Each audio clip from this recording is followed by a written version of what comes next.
G'day guys, welcome back to another Citizen Tech Talks gaming and hardware episode. Guys, today we're going to be talking about a couple of things. Firstly, the AMD NVIDIA shill wars, as well as Elite Dangerous coming out for free on the Epic Game Store in 2 days from now on the 20th of November, with a lead up to the Odyssey Patch as well. So, Star Citizen players, you might want to tune in. Anyway, welcome to the episode.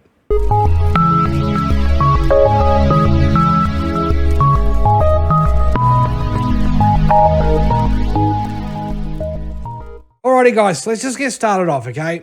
There's been so much argument between the NVIDIA shills saying that the 3090 and the 3080 Ti is going to be so much better than the 6900 XT from AMD.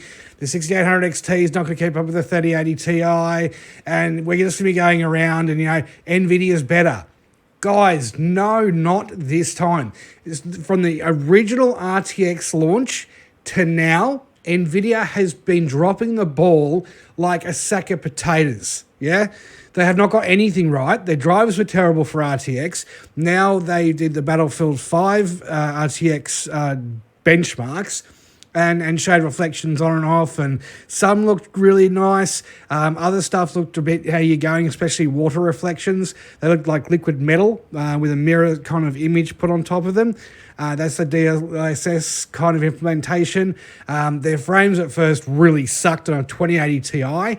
They got later on. But now we're looking at the 3090, which can, do 4K with RTX on, with DLSS actually roping the frames up to actually make it an enjoyable experience. And I've watched a few videos lately with this DLSS implementation on a 3090, and I've found the implementation to be too AI. Too sharp, too clean, too crisp, too clear, and just too high fidelity. Now, you're saying, but it's in 4K. 4K native images still have some warmth to them. The sharpness, the absolute edge sharpness and everything, writing is too defined. Now, when we're talking about human eye, we're seeing things from a distance. Now, even with someone with 20/20 vision, with perfect middle range distance, so long and short range, no dramas, don't need glasses for anything, we'll still not be able to read something on someone's backpack or a sign 500 metres up the road. Clearly, you just can't. You can get an idea for it, and as you get closer, that's what that reads. And other people, obviously, with poor sight, obviously have to be a lot closer. With the AI and the DLSS for just these games coming up at the moment and the demos I've seen, it's just too sharp. Now, this was done with that Hiro Koshima game, whatever it's called, the backpack take post office man job thing. And that's what this was done with DLSS 2.0 and just 84K. Now, let's not even worry about FPS. Let's worry about the quality of image. Now, the 84K looked stunning. It had all the right lighting, it had all the right warmth, had the right depth of field to it, the right feel to the scene as well. Made you feel something for the character and the disgusting, horrible, muddy, wet, yuck, horrible conditions they're in a post-apocalyptic world, where the DLSS made it just look like a 1998 game, whereas it's very two-dimensional, too sharp, over-fidelity. Instead of 1027 by 768, or 768 by 127, you're looking at 1440p by comparison from back then in this DLSS 2.0 implementation. And this is the same Battlefield 5, and I've found the AI to be too sharp, too crisp, too artificial for my liking personally. Now, why anybody at this stage is bothering to shill for NVIDIA, none of their cards can hit above 2100 megahertz, and these are the top premium end air-cooled cards, like the Asus Strix, as well as the EVGA top-of-the-line one with the lovely LED bar on top, the Ultra, whatever it is, gaming. But then anything below that can't either get to 2 gigahertz or get over maybe 20, 25 gigahertz without crashing, instability, and all types of issues. Now, yes, they brought in the software as a band-aid fix for the hardware issues with the actual technical piece of kit to fix a problem that is inherent in the actual architecture of the GPU. Now, I'd sent, not an Apple fan, a message in relation to this, in relation to one of the videos he did, and said, no, you are wrong. Straight out, capital letters. No, Paul, I was right. And you got a message from me recently proving I was right, because you've done a backflip on what you said. So, guys, I'm someone that just does not get caught up in theory crafting, opinion, and emotional attachments to things. I look at tech how it is. I look at which company is doing better, and I go, okay, for my purchase, my needs, and for performance, I'm going to go the 6900 XT all day. Yes, it's going to be a change of software and hardware. Yes, it's going to be a different way of me doing rendering, but then you got the AVI 1, I think it is, encoder now, and that's going to change things massively in how I make videos and the quality and the condensing of the actual file formats. You know, I'm going to be able to do a 1080p recording like this, but then upscale it to at least a 1440p image and yeah, just make the videos a little bit crisper, a little bit nicer for you guys on high resolution monitors. So and that's the other big thing about NVIDIA and AMD at the moment, okay? AMD are making strides forward in 1080p, 1440p, and 4K. If any of you are going to be playing 8K gaming, please tell me why and how in the comments you've been able to achieve that. I would actually like to know. It's something that I'm interested in, obviously, from a technical standpoint. A practical standpoint, though, using software, DLSS 2.0 to get 30 frames at 8K, well, that's a gimmick. It's just like with the 2080 Ti doing ray tracing on Battlefield 5. Yeah, it's a gimmick. So, guys, this time around, 11, 12 years later, finally, AMD have actually just gone, hey, here's the out of the butthole, and we're just going to provide you some wicked hardware. Here are some nice CPUs. Here are some good CPUs. Here are some great CPUs. And here is, just to rub that vinegar right into Intel's eyeballs, the 5000 series GPUs and APUs that are coming up. Now, we'll talk about the CPU discussion at a later date, but for now, AMD have finally, year on year, made incremental tortoise steps. Tortoise and the Hare, the story of the tortoise and the hare. If you haven't read it, don't know about it, please hop on the internet and read the story. It's very short. Tortoise took his time. Hare went mental, had a nap, came back. Tortoise took his time, got everything done properly, and went home. He was happy. Tortoise and the hare didn't even get to the shops to get home. Guys, NVIDIA in this case was the hare for RTX. For no reason, they didn't need to go down that pathway to start with. AMD weren't there in the competition of the market at that stage to even trigger the concept of RTX. So why? Because Jensen's a bit mental? Yeah, well, we know that, right? And then to then do this and stumble and on their face, right? This 3000 series launch is a dud. Their hardware isn't a dud, but it's not what it could have been by any stretch of the imagination. And then you've got AMD coming in, smashing them in 1080p, 1440p especially, 4K head-to-head with a 3090 with a 6800 XT, right? If you've seen the new overclocks, if you hadn't, go check them out. The 6800 smashing a 3090 in compute, a 6800, guys. So the 6900 XT, we won't even go there. Then we've got all of the other things that the 6800 can do, which is the equivalent of a 3080 Ti. Then you got 6800 XT, which is beating a 3080 Ti and pretty much matching a 3090. And then you got 6900 XT. Once overclocked, well, there goes your 3090. Keep in mind the 6800 non-XT can hit 2.5 gigahertz. Sorry, correction. 2.55 gigahertz stable overclocks. Now, guys, this is there's a big change in the whole system now. If you are a shill for Intel, why are you still an Intel shill? Why? Please explain. And I'm not having a go at you. I'm agnostic. I own Intel and AMD products. I've told you that, guys, a million times. I've got two top-end or previous generations, top-end video cards from NVIDIA and the two computers I'm currently running. Now I'm about to jump over to AMD for a 6900 XT, and the 1080 Ti is going in my daughter's build. Son's already got the 1080 in his. And that actually overclocks better than this 1080 Ti does. Yeah? It's nearly 2.1 gigahertz out of that board, where I'm getting 7073, something like that.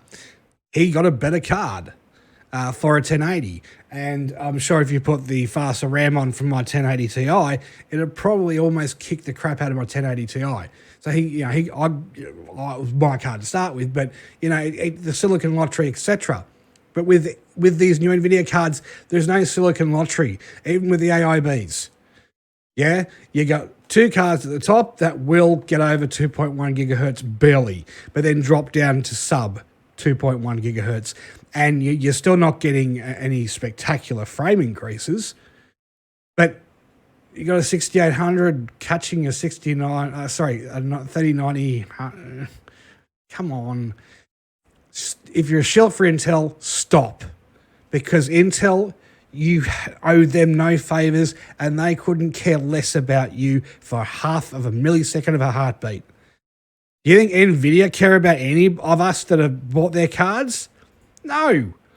You're just a number. You're a tiny, minuscule number that doesn't really register on their books. Nor am I. We're just consumers. We're the bottom end of the market. The fact that anyone's making gaming cards at all is a miracle in today's tech world. Then we look at AMD. It's always been the gaming-focused, customer-focused, consumer-centric company always, where Intel wasn't. NVIDIA started off that way and then tried to move into industrial, and that's what they've done with professional compute cards and things like that.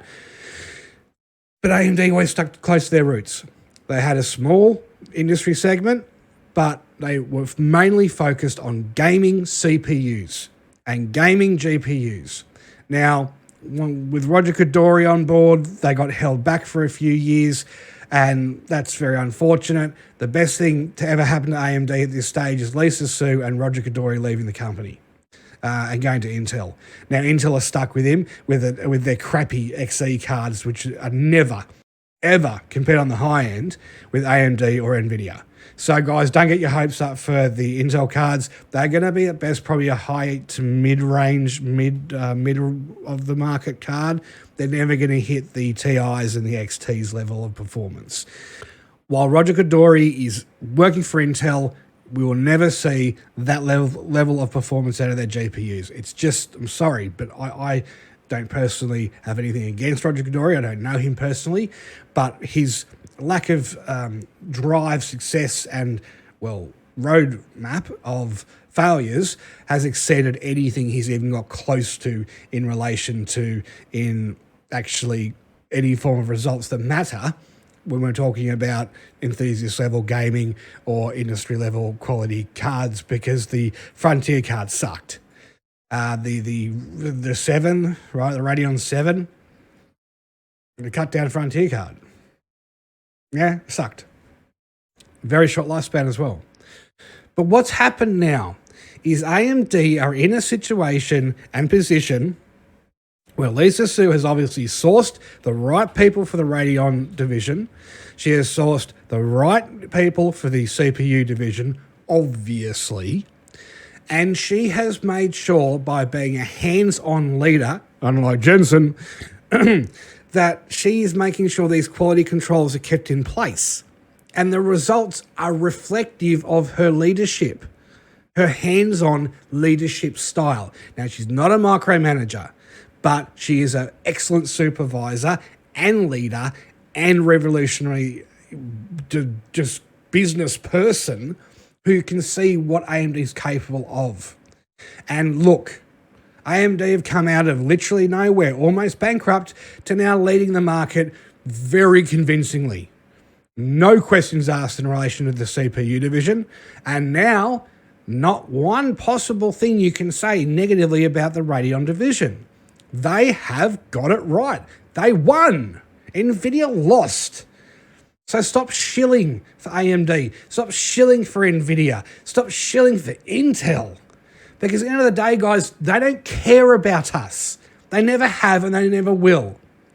It is very refreshing and exciting to see AMD come in as a gaming brand to then service our needs finally and do it very convincingly. But if Intel don't pull their finger out, NVIDIA don't bring their bloody prices down by next gen and are competitive with AMD's pricing for Intel CPU side of things and NVIDIA's side of things in relation to GPUs, and AMD is still market leaders, you know what's going to happen, guys? AMD's prices are going to creep up incrementally every generation or every sub-generation. The TikTok will start again like it did with Intel and NVIDIA, with only AMD running the show. That is also a monopoly that none of us want. We need Intel to come back in and put something out there. We need NVIDIA to retract and make some statements and apologies. Anybody who has bought a 3090 should be refunded in full and replaced with the new 7 nanometer version of the 3090. Anybody who's got a 3080, same thing. Anybody who has a 3070, why did you buy one? Really, why did you buy one? And yeah, anybody who's kind of been put out like this to start with because of the Samsung 8 nanometer issue, you should already have NVIDIA contacting you by doing the professional, ethical, decent, right thing for a $1,500 video card, US. Right, nearly it's a $3,000 Australian video card. I'm not talking about the two top end ones. All right, they're another $400 on top. No joke. So if NVIDIA are going to do the right thing at this stage, one, they need to admit culpability and admit they rushed it. Admit they didn't do what they could have done and should have done. Anybody who has been victim of the products and the problems they've had and the software bug solutions they've found, Band-Aids, to stifle the hardware from going over what it can, to then go, look, guys, we've got the 7 nanometer process in play now. Once they come out, they're going to overclock higher. They're going to perform better. We're going to be running with, much better RAM from TSMC. It's probably going to be Hynix, but hey, if it does a better job, it does a better job. And we're going to then, ask for those old cards of yours back and we'll replace it with a brand new one of the 7 nanometer variety. If NVIDIA can actually, Jensen, to you specifically, pull your head out of your ass, get that leather jacket off and stop pretending to be some big mafia boss or some bikie club guy, be a man, be ethical, be professional, and be respectful of your consumers who made your company in the first place, and do these things. First, apologize. Accept fault. Replace or refund people. And issue a formal apology to everyone who has been screwed over or held up or have had their pre-orders cancelled on them because of your gross incompetency about being the first out. And look what it did to you, mate. NVIDIA, you're starting to act like Apple. Stop it. For your own sake, not for ours. In Intel, same thing. Prices down. Actually work on actual 7 nanometer. Oh, geez, I don't know, 5 nanometer. Hey, that could bring you guys back quick. Don't go with the market. Go ahead of it. Stop your TikTok. Stop your corporate arrogant stupidity and circle jerking and actually become a professional company again. Fire 3/4 of the execs you've got, including Roger bloody Kadori from the bloody Intel graphics card division, and actually start bare bones again.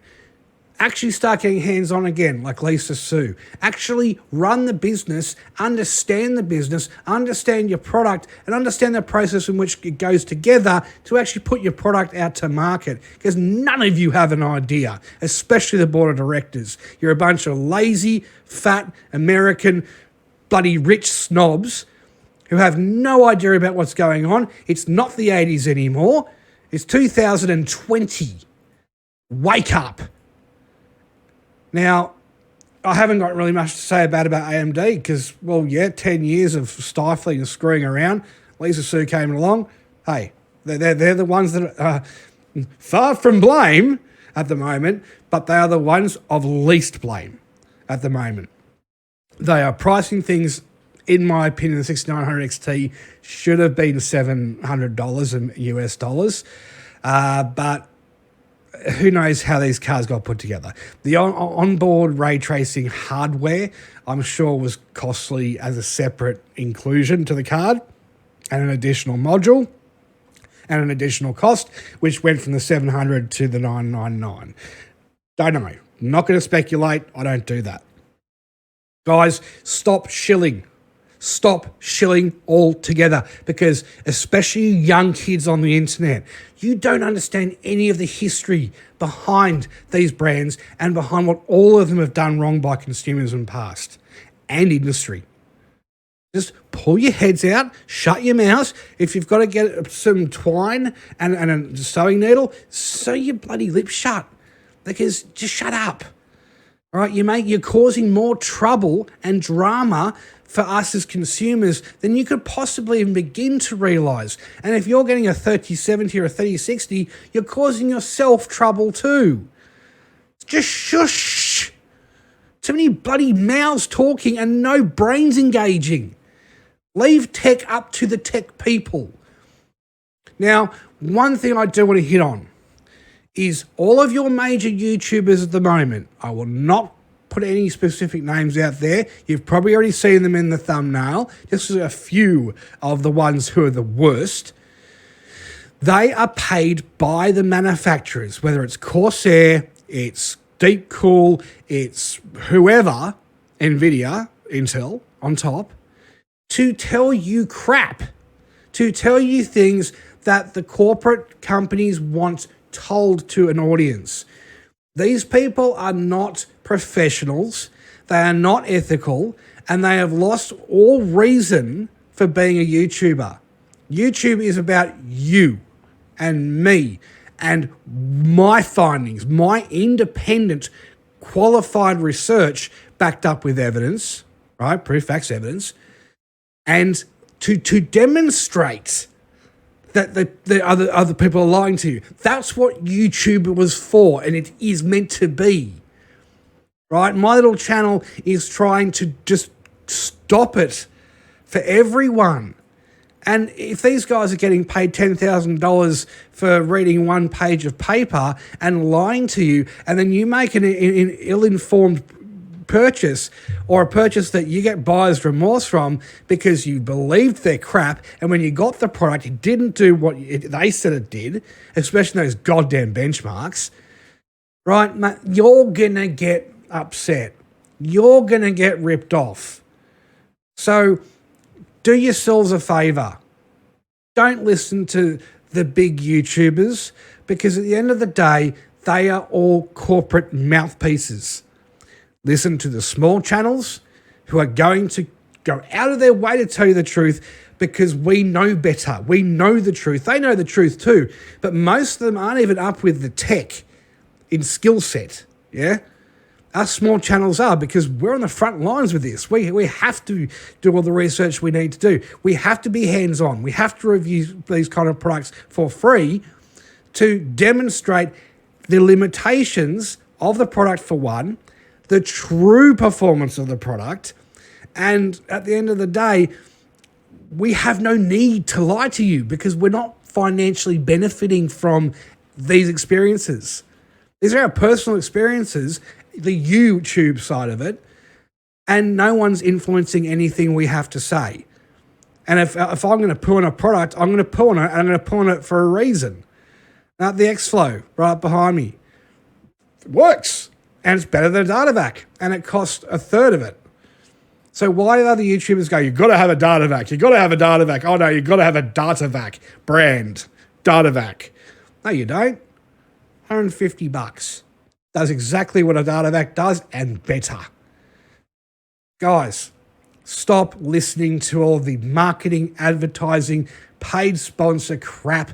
In all these YouTubers' videos, there are enough ads shoved in between in their videos as well. And yes, they're getting paid for having those 30, 40 ads in their damn videos now too. They're not going poor. And they're crying poor, but they're not going poor. They're making more money than pretty much, I'd say, a middle manager would in retail. A middle manager would in, I'd say, a medium business. Yeah? And probably about, well, the big ones, probably about the same income as a senior executive in corporate. They're not poor. They're very well off, and they don't publicly show you all the stuff they've got because they don't want you to see how much money and how much crap they have lying around their house. You never get to really see a big YouTuber's home and all the crap in it. There's never a tour. Yeah, Jensen only shows us his kitchen, and that's enough to go, the oven alone's worth about $8,000. Well, the bench top's marble. Christ. Right? These guys are stupidly well off. They have sold their soul to the devil, the IT devils, and they don't care about telling you the truth. They're running a business, and they're going to say whatever they can and whatever they need to, especially one Australian large YouTube channel with blue and white just saying, are complete fraudsters, complete charlatans who know nothing about the real technicalities of things other than reading off a script that has been provided to them by the corporate company in which they want information shared by. Anyway, let's move off all this doom and gloom and let's get on to the fun part of the episode. Guess what's coming up, guys? You guessed it.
Okay, guys, ED.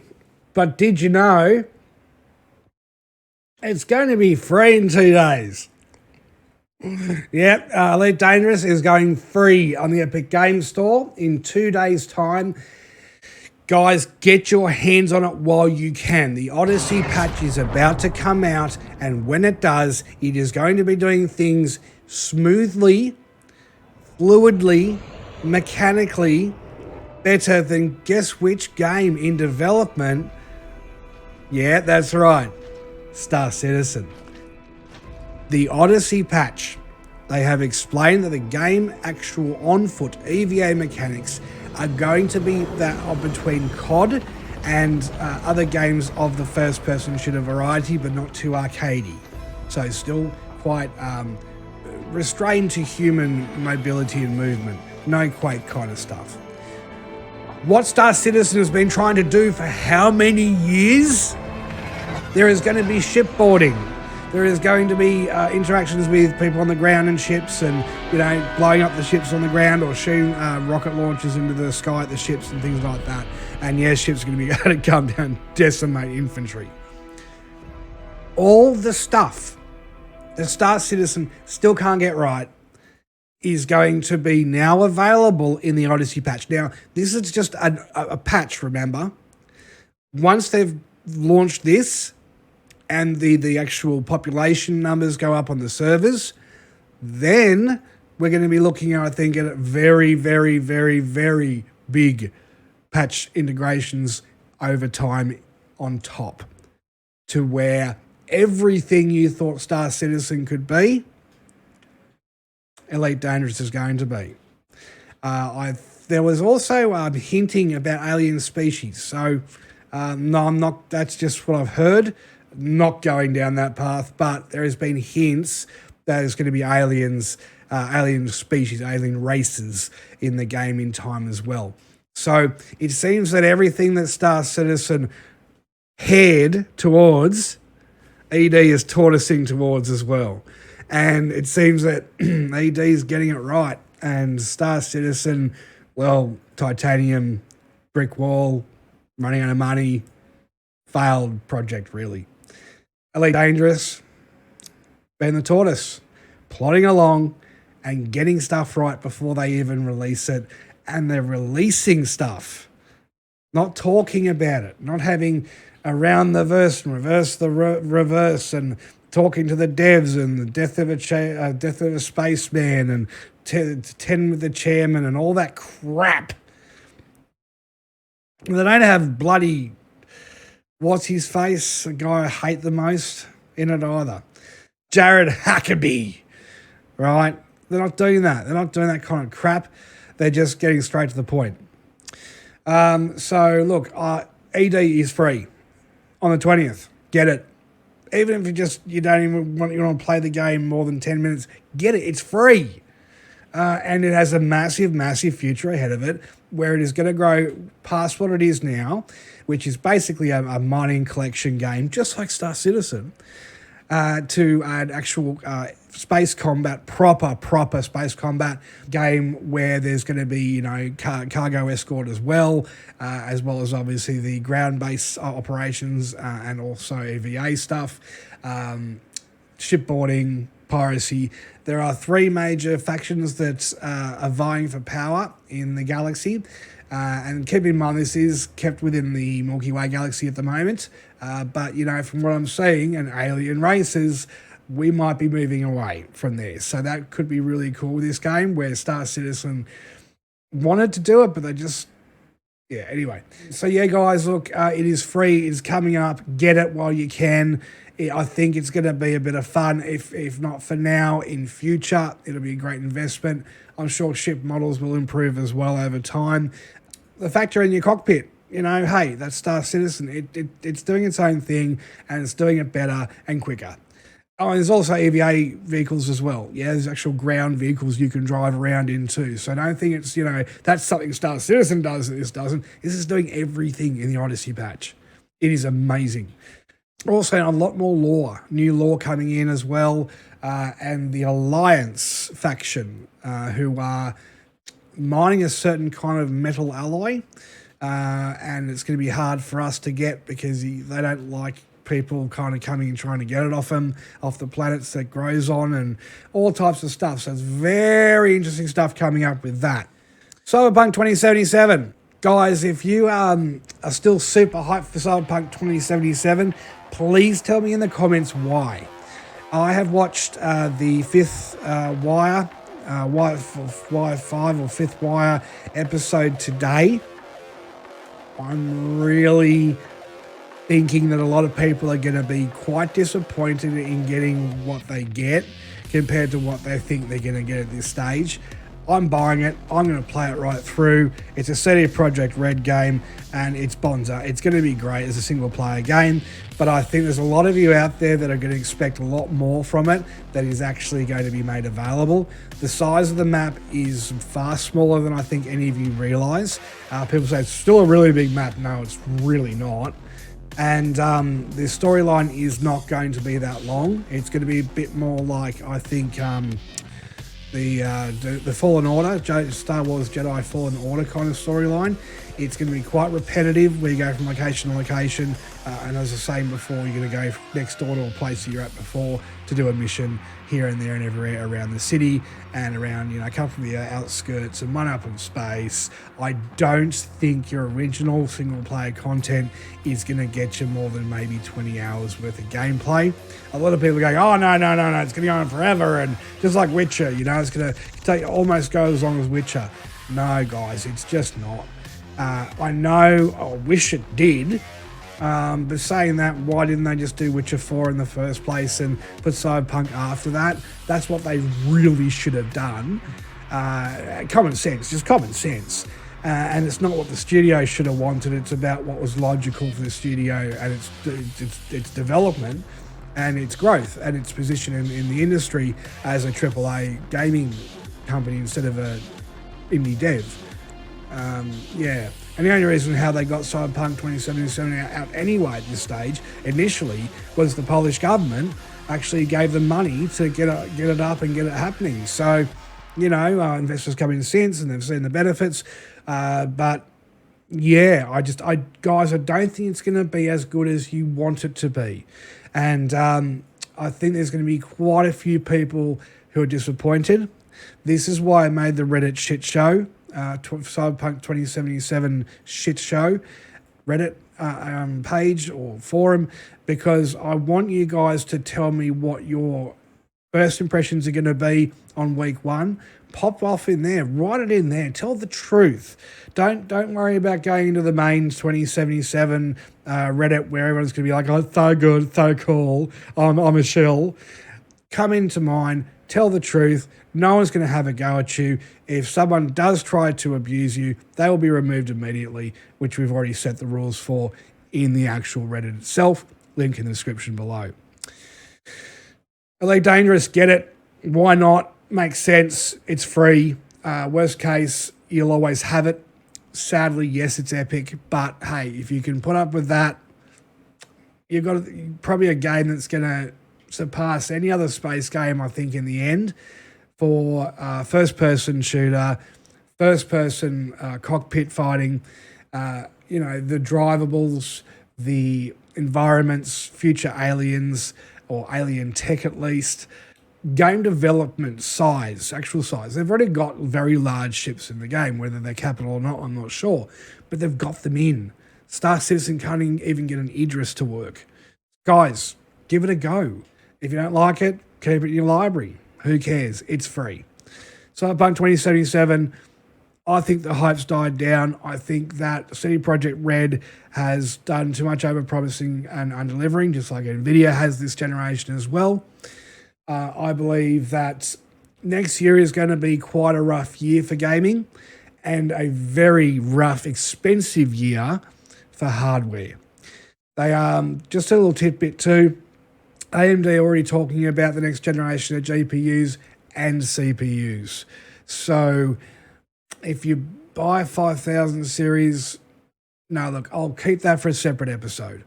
I think that's something that if you are looking at upgrading, please tell me in the comments too if you are looking at upgrading your computer now for whatever reason, and whether the 5000 series is going to be suitable for you or not.